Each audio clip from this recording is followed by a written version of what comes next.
Dear friends, हम देख रहे हैं हिंदी ऐच्छिक का सेट नंबर 1 11th क्लास के लिए। तो चलिए इस प्रश्नों को देखते हैं, इसमें क्या क्या उत्तर होंगे। और साथ ही साथ आपको बता दूं, मासिक जांच परीक्षा के प्रश्न पत्रों के एमसीक्यू को बढ़िया से पढ़ लेना, आपके बहुत काम होंगे।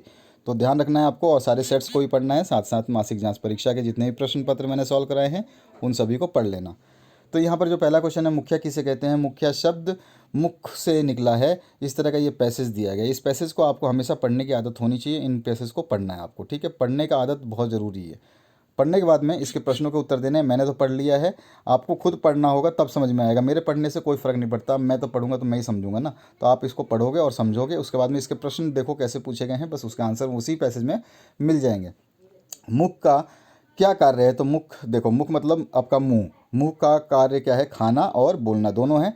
तो यहाँ पर आपका ए और बी दोनों आ जाएगा, ठीक है। तो यहाँ पर जो है इसको करेक्ट ऑप्शन को ए और बी दोनों कर देंगे, ठीक है। यहाँ पर थोड़ा सा मिस्टेक, कभी कभी क्या होता है जल्दबाजी, इतने सारे पेपर है, इतने सारे पेपर है कि दिमाग मतलब काम नहीं कर रहा मेरा खुद का। आपको तो केवल 5-5 सेट पढ़ना है और मुझे कम से कम 150 सेट सॉल्व करने हैं। 9th 10th 11th 12th, arts science commerce अलग है, ठीक है। तो बस पूछो मत दिमाग का। चलिए दूसरे क्वेश्चन की बात करते हैं।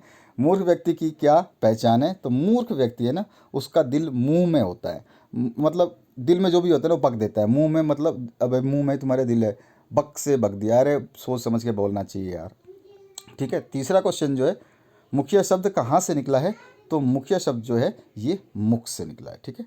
तो यहाँ पे डी ऑप्शन करेक्ट हो जाएगा। इसके बाद आते हैं, पौ बारह होना मतलब क्या होगा। इसका मुहावरे का अर्थ चारों ओर से लाभ प्राप्त करना, ठीक है। यहाँ पे ये ऑप्शन करेक्ट हो जाए। चारों ओर से लाभ जब होता है तो पौ बारह बोलते हैं।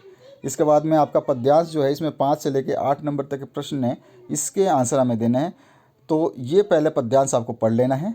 पढ़ने के बाद में हम इसके आंसर्स देखेंगे। तो चलिए इसके आंसर्स देखते हैं। ये पद्यांश है और इससे पहला जो क्वेश्चन पूछा गया है, चांद ने आदमी को अनोखा जीव कहा है क्योंकि क्योंकि आदमी क्या है, उलझन में अपनी ही बनाकर खुद ही फंस जाता है। तो यहाँ पे देखिए, आपने आदमी जो है अनोखा जीव है, होता है उलझने अपनी बनाकर आप ही फंसता है। तो यहाँ पे उलझन अपनी बनाता है, सी ऑप्शन करेक्ट हो जाएगा। आदमी क्या है, बेवकूफ़ है। उसको जब सही सही चीज़ करना होता है तो करता नहीं है। जैसे अगर मैं आपको बोलूँ कि आप मासिक जांच परीक्षाओं के प्रश्न पत्रों को बढ़िया से पढ़ लेना, जो उसमें एमसीक्यू दिए गए हैं उनको पढ़ लेना, ये सेट तो पढ़ोगे ही, अच्छी बात है। तो उन सभी को पढ़ोगे तो आपका बहुत हेल्प हो जाएगा। तो शायद ही कोई कोई ऐसा सोचे कि यार ये बोल रहे होंगे तो सही है, ठीक है ना। बाकी तो वो अपनी उलझन के ऊपर है, रहने दे यार, क्या पढ़ना छोड़ना है। नेक्स्ट क्वेश्चन है, चांदनी रात में कवि क्या करते हैं, तो वो स्वप्न देखने हैं। तो यहाँ अपना डी ऑप्शन करेक्ट हो जाएगा, स्वप्न देखते हैं। 7 नंबर है, निम्न में से विशेषण शब्द चुनना है। देखो विशेषण मतलब जो किसी चीज़ की विशेषता बताता है। तो पागल है ना, किसी चीज़ को, कैरेक्टर को बताता है कि ये पागल है यार, इसकी विशेषता क्या है, पागल है। और मैं बोलूँगा ये होशियार है, ये अक्लमंद है, तो ये भी उसकी विशेषता ही है। तो यहाँ पर ऐसा कुछ भी नहीं है। गगन कोई विशेषता नहीं है, गगन तो आप जानते हो, चांद कोई विशेषता नहीं है, और आदमी भी कोई विशेषता नहीं है। जो गुणों को हम बोलते हैं वो विशेष होते हैं, गुण संबंधी चीज़ों को।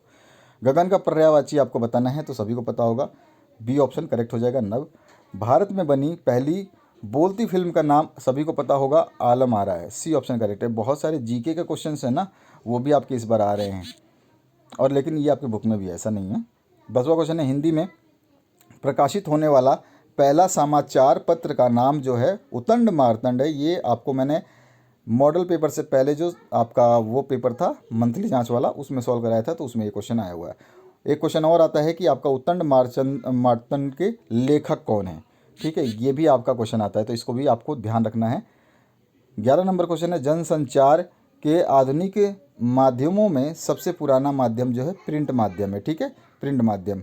उसके बाद में नेक्स्ट जो क्वेश्चन है 12 नंबर, फीचर में तथ्यों की प्रस्तुतिकरण का ढंग जो है वो संकुचित होता है, ठीक है। कैसा होता है, संकुचित, ये ऑप्शन करेक्ट हो जाएगा। 13 नंबर क्वेश्चन है, समाचार पत्र की नीति, सोच और विचारधारा की अभिव्यक्ति होती है, किसमें होती है वो, रिपोर्ट लेखन में। इसके बाद में रिपोर्ट जो बनाया जाता है तो बहुत सारी तथ्यों को समझ करके बनाया जाता है। और उसके बाद में 14 नंबर है, किसी एक विषय पर सर्वागपूर्ण तथा सम्यक लिखित विचार क्या कहलाता है, तो उसको हम बोलते हैं किसी एक विषय पे आलेख। 15 नंबर क्वेश्चन है, संचार अनुभवों की साझेदारी है, किस प्रसिद्ध संचार शास्त्री ने कहा है, तो ये कहा था बिल्बर श्रैम ने। तो यहाँ पे ये ऑप्शन करेक्ट हो जाएगा। इसके बाद आते हैं हम, निम्न में से कौन एक पत्रिका नहीं है, तो प्रभात खबर जो है एक ये पत्रिका नहीं है। इसके बाद में आपका चंपक, चंदा मामा और पंख, ये सारी की सारी पत्रिकाएं हैं। इसके बाद में नेक्स्ट जो क्वेश्चन है आपकी बात करें तो यहाँ पे 17 नंबर है, मुद्रण, ध्वनि और दृश्य, फिल्म आदि सभी प्रकार के संचार माध्यमों का समागम कहलाता है। तो इन सभी चीज़ों को हम क्या बोलते हैं? इंटरनेट। ठीक है। उसके बाद में संचार के मुद्रण माध्यम में किसे शामिल किया जाता है? तो उसको सभी को शामिल करते हैं, पत्रिकाएं हैं, समाचार पत्र वगैरह सब, तो इसमें सभी आ जाएगा। पम्पलेट्स भी होते हैं। इसके बाद में नेक्स्ट जो क्वेश्चन है पाठ्यपुस्तक से, ये पाठ्यपुस्तक से आपके आया हुआ है एक छोटा सा कविता और इससे पूछा गया प्रश्न। तो पहला प्रश्न पूछा गया है, प्रस्तुत पंक्तियों के कवि कौन है? तो वो है कबीरदास जी। इसके बाद में नेक्स्ट जो क्वेश्चन पूछा गया, उपरोक्त पंक्तियों में केंद्र क्या है? तो दाम्पत्य प्रेम के बारे में समझाया गया है। इसमें भी आपका ए ऑप्शन करेक्ट हो जाएगा। और 21 नंबर है, यहाँ कवि ने स्वयं को किस रूप में प्रस्तुत किया है? तो बिरहरिणी स्त्री के रूप में। ठीक है। तो यहाँ पर बिरहरिणी स्त्री के रूप में। तो यहाँ पे बी ऑप्शन के बाद में आते हैं हम 22 नंबर क्वेश्चन पे। यहाँ बालम किसका प्रतीक है? तो यहाँ बालम जो है सगुण ब्रह्म का प्रतीक है। बी ऑप्शन करेक्ट हो जाएगा। उसके बाद में सही विकल्प का चयन करना है आपको। सूरदास किस काल के कवि हैं? तो भक्ति काल के कवि हैं। आपको सभी को पता है। खेल में हारने पर कौन अपनी हार नहीं मानता है? तो श्री कृष्ण हार नहीं मानते हैं, वो चिढ़ाने के लिए, वो मज़ा लेने के लिए।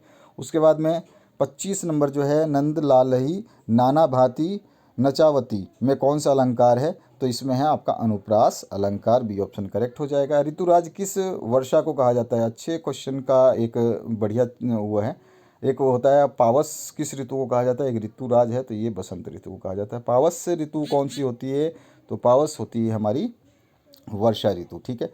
इसके बाद में हमारी 27 नंबर क्वेश्चन है, बोरत तो बोरयो पे निचुरत बने नहीं, इस मतलब किस त्यौहार की ओर इशारा किया गया है इस पंक्ति के द्वारा? तो इस पे होली का जो त्यौहार है उसकी तरफ इशारा किया गया। अब यहाँ से 28 से 31 तक के प्रश्नों को इस पद्यांश के हिसाब से आंसर देना है। तो पहला है, प्रस्तुत पंक्तियाँ किस पाठ से ली गई हैं? तो ये पंक्तियाँ सभी को याद होंगी यार, खड़े मुंह पे याद होंगी। ईदगाह से ली गई है। ठीक है। उसके बाद में उपरोक्त गद्यांश में किसका वर्णन है? तो ईद के नमाज का ली गई है। ठीक है। ईद के नमाज का वर्णन है। उसके बाद में इसमें पूछा गया है, जिसते शब्द का क्या अर्थ है? तो नमाज पढ़ते समय माथा टेकने की प्रक्रिया। बी ऑप्शन करेक्ट हो जाएगा। 31 नंबर, प्रस्तुत पंक्तियाँ के जो लेखक हैं वो कौन है? तो सभी को पता है ईदगाह कौन लिखता है, कौन किसका बहुत बड़ी रचना है? ये जो है प्रेमचंद की है। इसके बाद में आपका जो 32 नंबर क्वेश्चन है, इसमें है 1.5 माह पूर्व मकान किराया नियंत्रित विभाग की क्लर्की से कितनी छटनी हुई थी? तो इसकी जो एक मिनट देखो, इसमें आपको जब भी ये क्वेश्चन पूछा जाएगा ना, तो इसमें आपको एक चीज़ याद रखना है कि हमेशा चंद्रिका का ध्यान रखना है। ठीक है। तो यहाँ पे चंद्रिका जो है वही आपका आंसर होगा। तो यहाँ पे बी ऑप्शन आपको करना है। ठीक है। मुंशी चंद्रिका प्रसाद। उसके बाद में नेक्स्ट जो क्वेश्चन है, इसमें पूछा गया है, दोपहर का भोजन पाठ में खाने में किसकी तरकारी बनी थी? तो चने की तरकारी। उसके बाद में 34 नंबर क्वेश्चन है, टार्च बनाने वाले कहानी में पात्र सूरज छाप टार्च की पेटी को कहाँ फेंक देता है? तो वो नदी में फेंक देता है। सी ऑप्शन करेक्ट हो जाएगा। 35 नंबर, गूंगे किस विद्या की रचना है? तो ये है कहानी। ठीक है। और क्यों रे तूने चोरी की है, यह प्रश्न गूंगे से कौन करता है? तो चमेली करती है। उसके बाद में अंडे के छिलके एकांकी के लेखक कौन है? तो वो हैं मोहन राकेश। इसके बाद में गोपाल सबसे छिपकर कहाँ क्या पीता है? तो वो पीता है बीड़ी सिगरेट। ठीक है। तो ये ऑप्शन करेक्ट हो जाएगा। इसके बाद में बीना अपने देवर श्याम से कितने अंडे मंगवाती है? तो वो 6 मंगवाती है। अच्छा। उसके बाद में नेक्स्ट क्वेश्चन में पूछा गया, राधा के पति का नाम? तो माधव है। बी ऑप्शन करेक्ट हो जाएगा। तो ये था आपका सॉल्यूशन सेट 1 का। इसी तरह से आपका नेक्स्ट सेट तैयार किया जा रहा है। लाइक शेयर सब्सक्राइब कर लें, आपके सारे वीडियोस मिल रहे हैं आपको। आप प्लेलिस्ट विजिट करिए, आपको हर चीज़ मिल जाएगी। प्लेलिस्ट है ना, आपकी प्लेलिस्ट वो दवा है आपके लिए। तो दवा आप माने तो लें और ना माने तो मत लें।